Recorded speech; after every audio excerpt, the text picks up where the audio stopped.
Hi, everybody. Welcome back to Treasured Wellness. I'm your host, Michelle. And as we have been doing a 5-part series on self-care, I hope that you've been able to see how caring for yourself is easy, or caring for yourself is doable in these easy and consistent ways, and how it's really not selfish.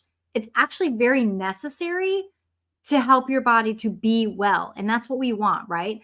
I shared simple modalities that pack a really big punch in helping your body to recover, to regain energy, and to reduce your frustrating brain fog, right? So if you miss any of them, go back. You can catch them on the Treasured Wellness podcast, anywhere that you listen to podcasts. And you can also catch them on the Treasured Wellness YouTube channel. Okay, so as a good way to kind of put an exclamation point on the topic, I am sharing a recent episode that I did over on the Bold Faith and Fashion podcast with my friend Ashley Anna Hurley. We are talking about the world's way of the world's definition of self-care versus God's view of self-care and self-love, and how you can really prioritize yourself through caring for yourself in a way that still brings him honor. So this is flipping the script on the self-care is selfish mentality, right? We get into some specifics of things that women are doing and not doing to care for themselves well, and how you can make one simple change right now. So be sure to go listen to that. That is out today. And at the root, at the core, self-love is an identity issue. Do you agree with that? Think about that. Is self-care an identity issue? If you have past trauma, abuse of any kind, neglect, traumatic life experiences, this part can be super hard for you. We cannot minimize that. And that is why we talk about it, we deal with it inside the Midlife Health Makeover, because everything changes when we truly understand our identity. What does the Bible say about self-love and self-care? There are two main verses that I want to share with you today. And the first one is Mark 1:35. Pop that up there, Mark 1:35. And it says, very early in the morning, while it was still dark, Jesus got up, left the house, and went off to a solitary place where he prayed. Very early in the morning. Very early in the morning. Okay, so Jesus loved himself enough to seek his Father at the start of every single day. Why? To fuel himself, to fill himself up for the day. Okay, being God, he knew what his day would bring, but he also was man. And so he knew that he needed to fuel up, he needed to fill up with the Lord, with his heavenly Father, for whatever that day would bring, right? And when we are filling up with the Lord first thing in the morning, it makes everything else fall into place, right? No matter what is going on, it sets the tone for our day first thing in the morning. And this can be really tricky for people. And so you might have to come up with creative ways that you can do this, where you can seek the Lord first, Matthew 6:33, whether that's getting up 15 minutes earlier, getting up 5 minutes earlier. Find what works so that you can seek him first each and every morning. And then the second verse is from Mark 2. It is Mark 12, actually, I'm going to back up, verses 29 through 31. So he's talking about the greatest commandment.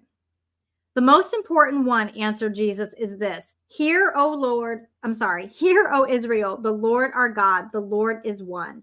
Love the Lord your God with all your heart and with all your soul and with all your mind and with all your strength. The second is this: love your neighbor as yourself. There is no commandment greater than these. And this is from the NIV. Okay, so there's a lot of alls in there. So all your heart, all your soul, all your mind, all your strength. Love your neighbor as yourself.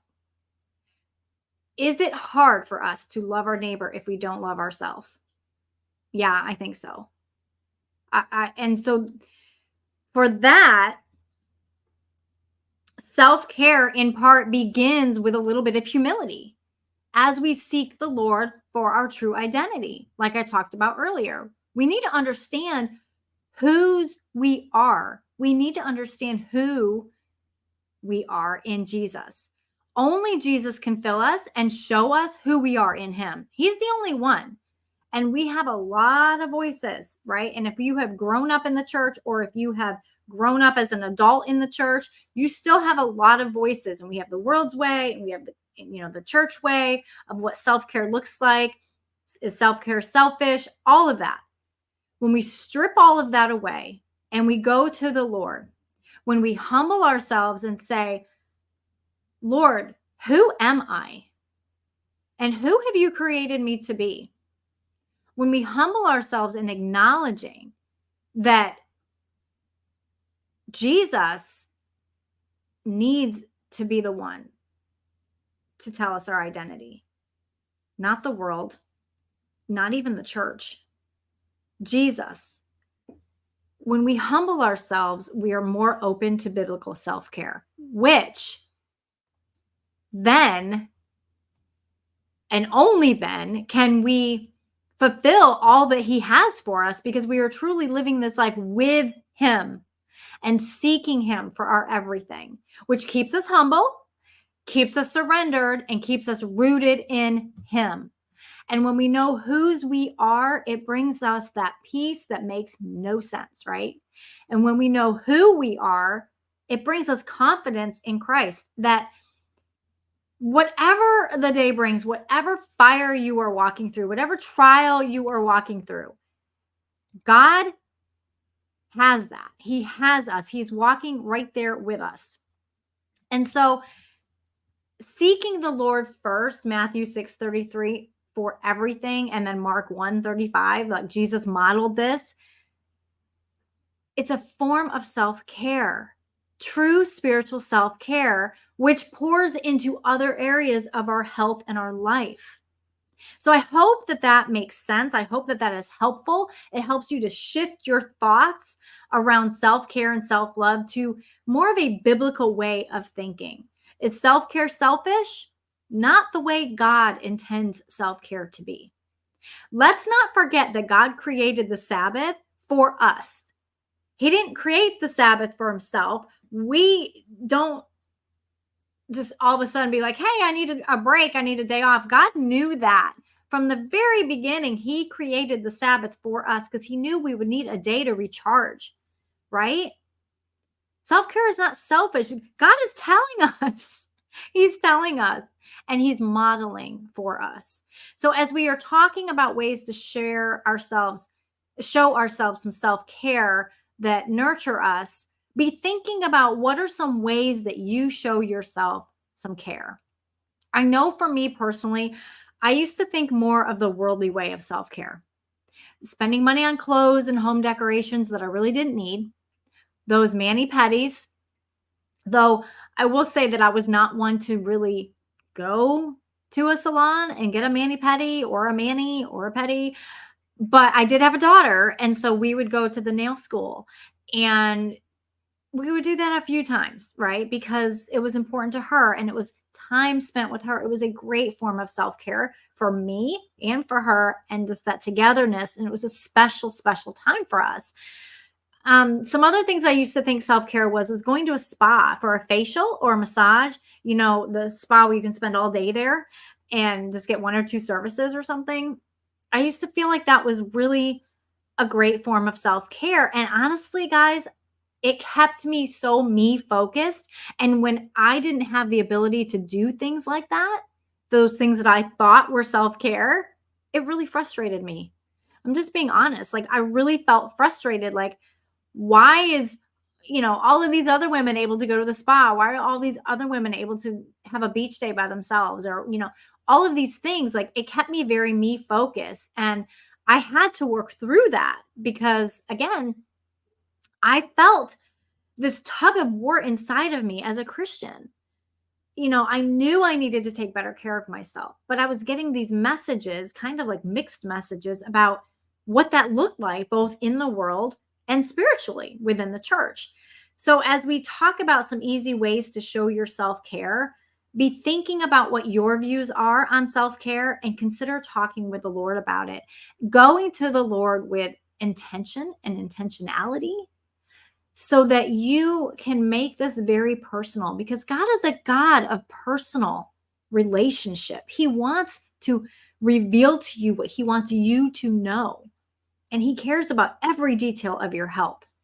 So, I am going to go through just really quickly to do kind of like a show and tell of some things that we have talked about over the last 5 weeks. We talked about oral health in episode 264. We talked about oil pulling very, very specifically, taking a small amount of oil, um, really organic, cold pressed, unrefined coconut oil. Okay. Like you want to be sure you're getting good quality, and you maybe a tablespoon, swish it in your mouth. I do this in the shower because that way I'm busy, I'm already doing something, and then I'm getting ready. And then when you're done, like 15 minutes, maybe 20, you spit it out in the trash. Never spit it out down your drain. It will clog your drain and your hubby will not be happy.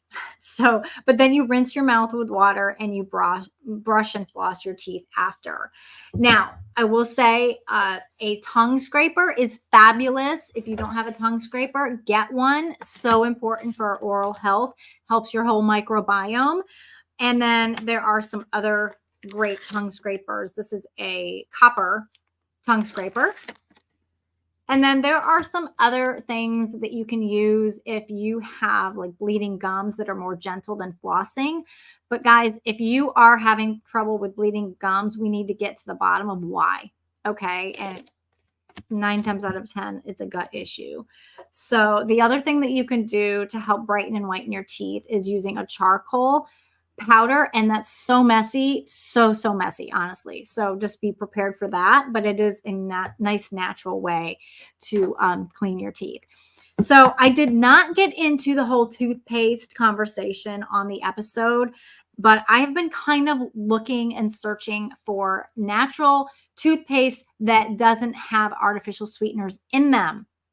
I do not know why. If you're not swallowing it, your toothpaste needs to taste sweet. I don't know why. But my favorite was Trader Joe's.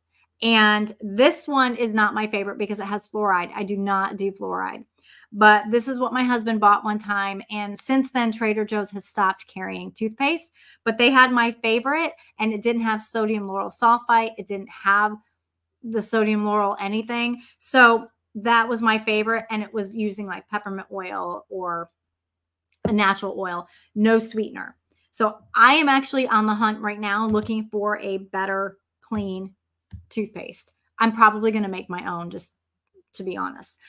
This brand, Hello, is in every Walmart. This was a good option. This was a great switch for us when I finally got my husband off of Crest.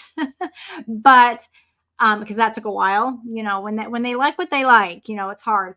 But this toothpaste has sweeteners in it that are not healthy for you. It has erythritol and it has xylitol, which have both been linked, along with sucralose, to heart disease and stroke. So looking for a clean toothpaste that doesn't cost $28 a tube, right? Because I think that's ridiculous. It should not. That's why I'm going to make my own. So, but anyway, so do the best that you can. If you are switching from Crest to this, excellent. Great switch. If you have a Trader Joe's and you're switching to something, if Trader Joe's still carries toothpaste at where you are, switch to that. Do the next best thing. There's no perfection in this, right? We're just making the next best choice until we can find something else. And so don't stress about it. Use up what you have, but just know there are healthier options. And also know that, yeah, you might want to check the ingredients in your toothpaste, even if it says natural. Okay. So then I want to share too, back to the coconut oil. I actually had a small cavity last year in my tooth, and my dentist was like, let's just watch this for a little while. We'll check back in 6 months. You know how they do. And so I did that. I left the office and I'm like, well, I'm going to start oil pulling again because I realized it had been a few months since I had done that. And again, I don't oil pull every day. I don't even do it every week. You just get in these self-care routines where you're adding in a little bit more to your day, your morning or your evening. I always did it in the morning, the oil pulling, because I would do it with a shower. So I go back in 6 months and he's looking and he's, looking at taking pictures and he's like, well, it looks like your cavity's gone. And I'm like, oh, it's probably because I've been oil pulling. And he laughed. Now, he's not a natural dentist. He is not a biological dentist at all. But he knows how I am, how I err towards more holistic health. And so he laughed and he goes, well, I guess it's working. And I'm like, yeah, it does work actually, because there has been proof that shows that it has actually healed a cavity. So there you go. That's my personal story on that. And then I want to talk about dry brushing. Okay, so these are the two brushes that I use. This one is a lot like pokier. um, Dry brushing is a natural exfoliant, and you can find that your skin looks brighter and it feels smoother after you have been dry brushing for a week or so. It also is amazing for lymphatic support. It helps to move the lymph around your body, which is what we want, you guys. We want our lymph to be moving around. We want good circulation in the body. So for that reason alone, it's a great way to try dry brushing. Okay, so the lymphatic system is a major part of the body's immune system, and it's made up of organs and lymph nodes and ducts and vessels that are transporting the lymph through the body. And a lot of the lymph vessels run closely under the skin, which is why dry brushing is a great idea.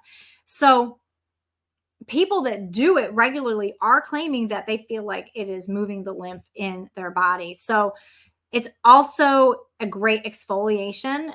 It helps to clear dirt and oil from your pores. So if you use a smaller one on your face, be really, really careful and gentle. You might find that it's reducing your pore size. So that's pretty cool. And then some people are claiming that dry brushing gives you an energy boost. So you want to be sure that you are brushing towards the heart upward and where your lymphatic system drains. Okay. So I start at my feet and I work my way up my body. Now be gentle when you hit your stomach area, your breast area, your armpit area. Be really gentle. Go in a circle. You want to go in a circular pattern and do it gently. And you want to do it for about 8 times, 8 strokes on your skin. It does feel weird at first and maybe a little tender. This brush was too tender for me, but I love it on my feet. It feels really, really good on my feet. Some bristles can be painful if they're really stiff. So shop around, find what you like. This is my absolute favorite. And I feel like I got this at a Bed Bath & Beyond. I'm not sure. But I know I got this one at Bed Bath & Beyond. So just Home Goods, TJ Maxx, places like that, a good place to look. Okay. And then in episode 266, we talked about cold plunging. Okay. So cold plunging, we definitely want to go gently. We want to go gently with cold plunging. And so let me get this verse off here. Okay, there we go. So we want to be gentle with our cold plunging. I am not a huge fan of actually legit cold plunging. Filling up your bathtub with ice and water. And it's called hydrotherapy or cryotherapy. I'm sure you've heard about it. There's not much evidence that going longer than 5 minutes has much benefit. So bear that in mind as you decide, if you decide to do a plunge. Now, I know my son used to do these competitions while he was on the cross country and track team, where they would all sit in trash cans full of ice and they would just sit up to their waist. But, it was the competition who could sit in there the longest. And it's so funny. Like we were laughing about it the other day when we were talking about it again, because he's like, yeah, we knew there was no real benefit longer than 5 minutes, but it was a competition. So even back then, like they knew, kids. But I like to do the cold water spray. That's what I like to do. Okay. There is good research that cold water has a good effect on your brain and your body. So it can help decrease your inflammation, of course, soothe your muscles that are sore. helps with mood and focus, helps with detoxing, gives you an energy boost, improves circulation. So that's really, really important. Speeds up your metabolism, better stress response, great pain relief. And it even helps to stimulate your leukocytes, which are your white blood cells that help fight sickness. So it gives you an immune boost. So that's really important. Now, if you're going to go on full on plunging in the tub, fill up your tub partway just to cover your waist with cold water and ice. Water temperature 50 to 60 degrees. It does not have to be colder than that and should not be colder than that. 5 minutes. 5 minutes. Ease your way in to build up to 5 minutes. Okay. And listen to your body. If your body is saying enough, it's enough. Get out, get warm quickly after. And the other thing is, if you are not a fan or you want to ease your way in, you want to maybe put a rice bag in the freezer, or you can use an ice pack and just put it on the back of your neck. So that is a great way to kind of bring your body back into a little bit more balance. Put it on your pulse points as well. Okay, and then in episode 267, we talked about castor oil. Castor oil is from the castor bean plant, mainly cultivated in Africa, South America, and India. And India actually accounts for over 90% of castor oil exports globally. Castor oil has vitamin E and ricinoleic acid, which is a unique fatty acid that actually stimulates liver detoxification. Yes, and supports your liver function overall. Castor oil is also one of the oldest biblical crops. I'm going to say it's biblical crop for sure. It's one of the oldest cultivated crops. Okay. The word kikayon is in the book of Jonah in the King James Version, and it's been translated as castor oil plant in some cases. Yes, there's still some debate about that, but it's fairly certain that castor oil was used in biblical times for cosmetic and medicinal uses. And listen, we know that God created everything on the earth for us to use, and it's up to us to discover how to use it. And he called it good. So I really strongly believe that castor oil was absolutely around and was used in biblical times. So, it's also been known or called Palma Christi, or the palm of Christ. That's super cool to me. But it has been known, and it is known to have a lot of wellness properties in it. So castor oil penetrates really, really deeply in the skin. And on episode 267, I was sharing my personal view of castor oil and how I've tried it myself. And I had a ganglion cyst on my wrist, and I was using it for some time, and I noticed that it was smaller and getting softer. I should say it was getting softer, but I wasn't really noticing any other difference. And then so kept going. And now my cyst is gone. It's like it's just not sticking out anymore. So that's praise God. So I'm not going to say it was the castor oil. I'm going to say that it was God, but maybe he used the castor oil for that. And regardless, either way, I don't need surgery. So I'm thrilled. But it can penetrate really, really deeply into the skin and break down adhesions, bumps, and lumps. So it's really important. So I use this brand, and I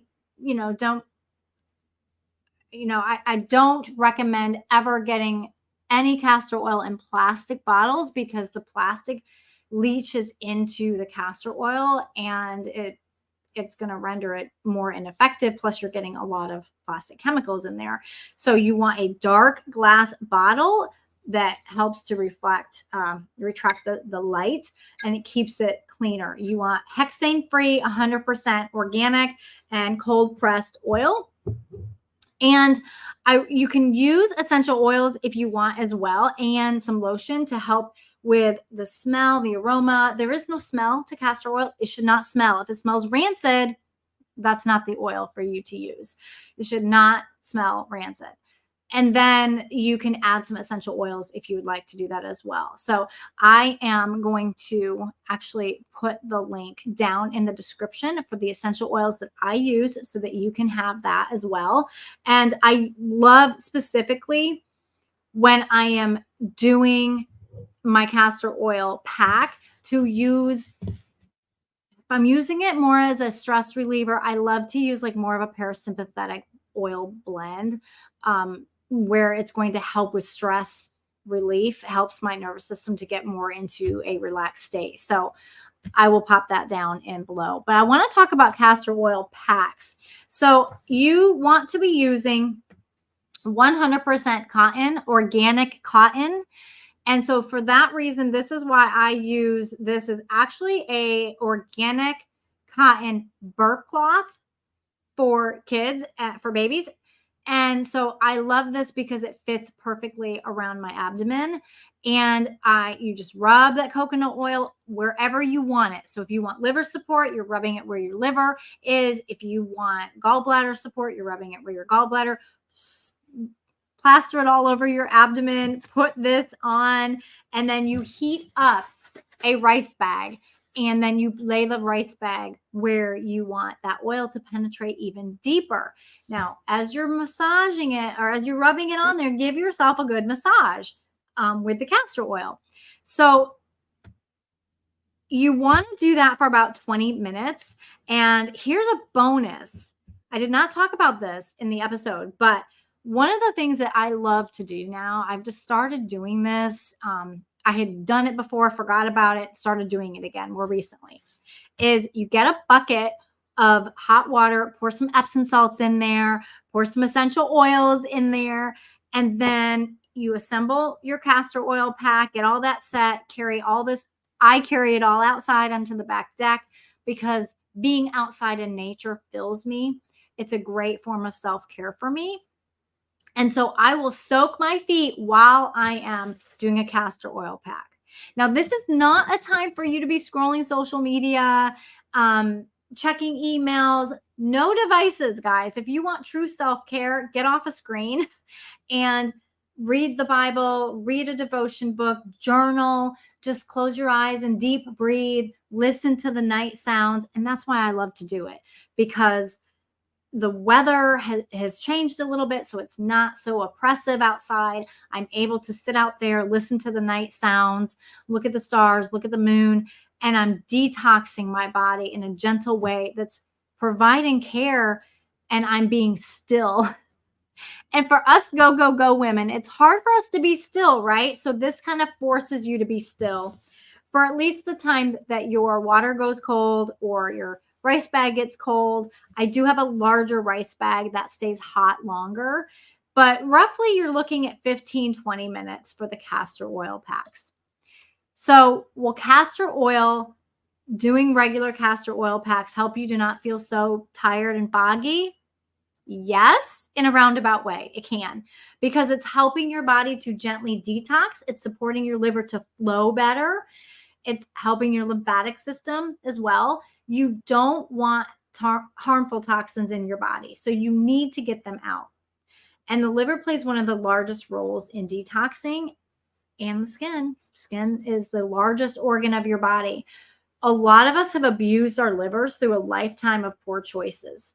So showing the liver some love, it's very necessary, very important. When you do a castor oil pack, you are placing it directly over your liver or your gallbladder or where you are wanting it to be intended, or do side to side and place the whole heating pad around your whole abdomen.